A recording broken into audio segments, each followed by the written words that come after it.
After getting a good control over plain notes on the slide, on the Chitrabina, one can start looking at oscillated notes.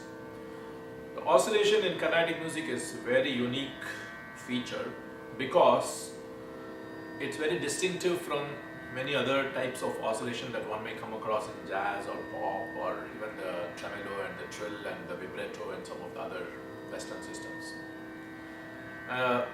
Three factors govern the oscillation in Carnatic.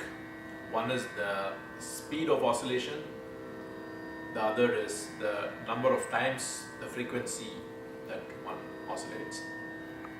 Third is the amplitude or the extent to which a note is oscillated. But the good news is that in Chitrabina it's very easy, especially if you know some vocal music or have heard a lot of music, because there is no stretching the string, pulling the string, doing any such things. All we do is just have lateral movement of the left hand to control the extent or the speed or the frequency of the oscillation. So let's see a raga like Thodi.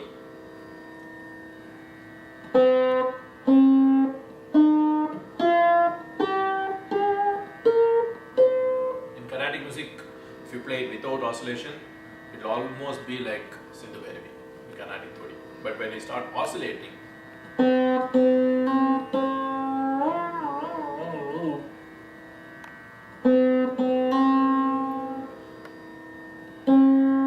this Re, your hand has to go all the way to Ma and then come back to the major second, the Chatushruti Rishabham. It starts with the minor second or the Shuddha Rishabham, then goes to the fourth and then oscillates between the fourth and the major second. That is the third note that we are talking about.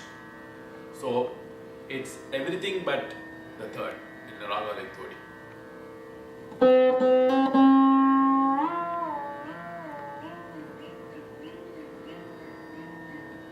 So we have to really learn to oscillate it very tunefully. Even though oscillation is movement happening between notes or on a note, that range has to be very tuneful. If not, the note will still sound off Shruti.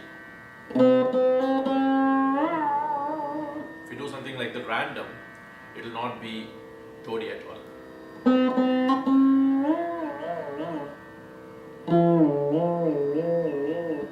So we have to again get comfort in the oscillation by doing it slowly, just learning to move our hand. I am choosing Thodi because that has probably the highest amplitude of oscillation happening in this Ga and Ni sometimes.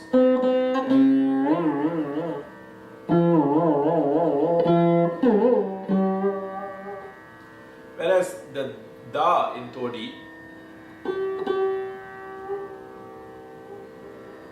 has the lowest range of amplitude of oscillation also.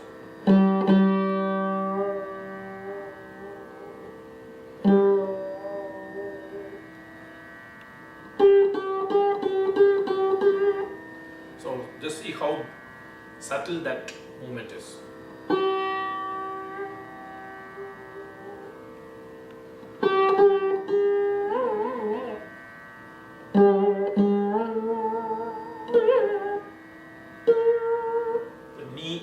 Sometimes can be very minimally oscillated almost on itself.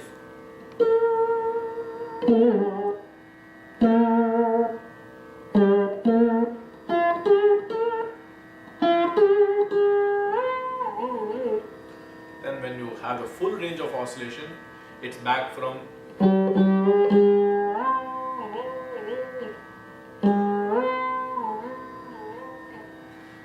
the lower Da, the minor sixth, all the way up to Sa, and from there oscillate a few times between Sa and the Chatushruti Devatam, which is like the tonic and the major sixth.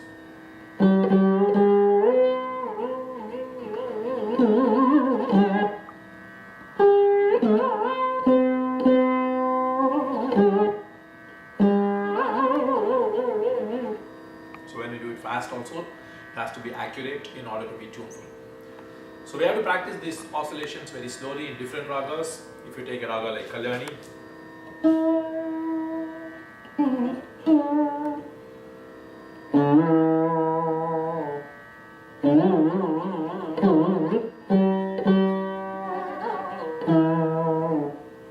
all this is easy and fairly instinctive if you know a bit of vocal. That's why vocal music is so important to learn initially before we actually try and learn any instrument.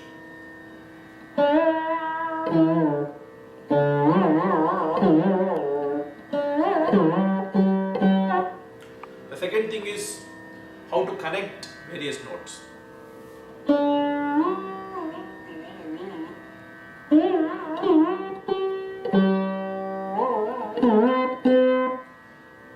Now see, in Carnatic there are certain notes which are also rendered slightly with a force. So when we need to give the force, sometimes the force is just musical force and not just physical volume on the right hand, but it's a musical force given on the left hand. When you are doing ga ma pa, the ma is given a force which actually propels it almost to pa. It's almost like ga pa pa.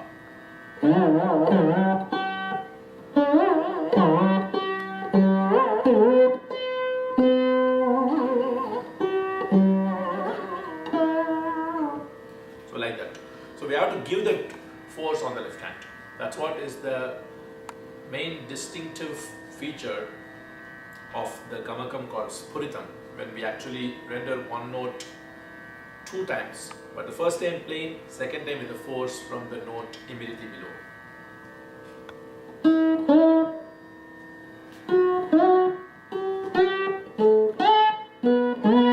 So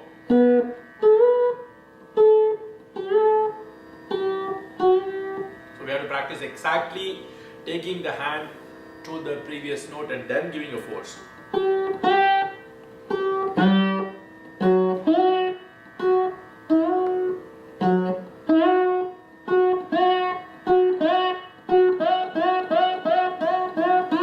So we should be able to practice that force properly and then be able to render that. There are several other advanced techniques like say glide.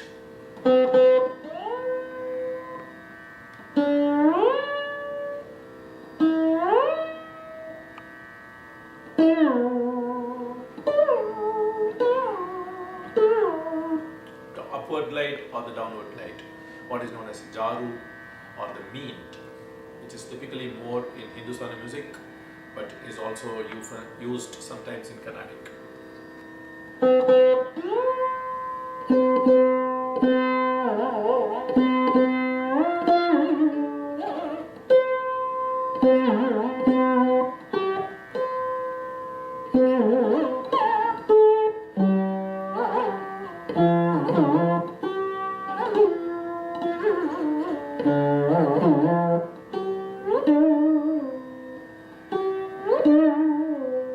What kind of glides are used in ragas like Ananda Bhairavi and so forth.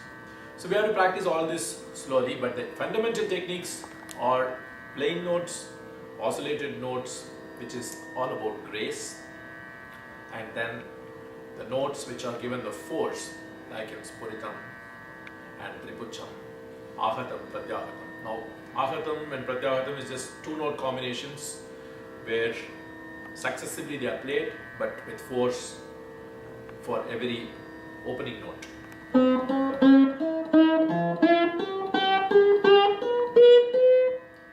Reverse is Pratyahatam. So that's what we do in slow.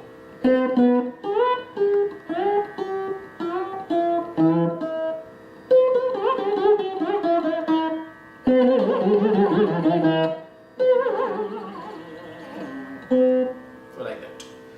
So far I've been focusing on techniques which are all articulated for every note generally.